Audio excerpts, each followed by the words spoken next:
মার্কিন যুক্তরাষ্ট্র ও ইসরায়েল অবিলম্বে ইরানে হামলা বন্ধ না করলে বৃহত্তর কর্মসূচিতে যাওয়ার হুঁশিয়ারি দিয়েছে বাংলাদেশ জামায়াতে ইসলামী।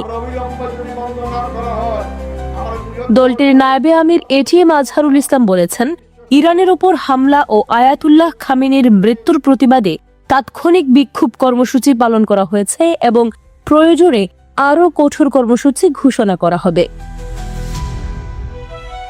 রোববার ১ মার্চ দুপুরে বায়তুল মুকাররম প্রাঙ্গণে আয়োজিত বিক্ষোভ সমাবেশে প্রধান অতিথির বক্তব্যে তিনি কথা বলেন। তিনি ইসরায়েলকে উদ্দেশ্য করে বলেন, অতীতে হত্যাকাণ্ডের ঘটনায় যেমন আন্তর্জাতিকভাবে পণ্য বর্জন আন্দোলন গড়ে উঠেছিল, তেমনি পরিস্থিতি তৈরি হলে আবারও বর্জন কর্মসূচি দেওয়া হতে পারে। আমাদের জনগণকে বাধ্য করবেন না, অবিলম্বে ইরানের উপর আক্রমণ বন্ধ করুন, বলেন তিনি।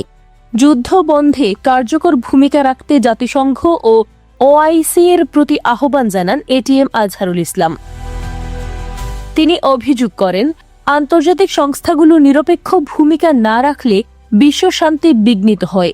সমাবেশের নেতাকর্মীরা ইরানের প্রতি সংহতি জানিয়ে দ্রুত সংঘাত বন্ধের দাবি তুলেন।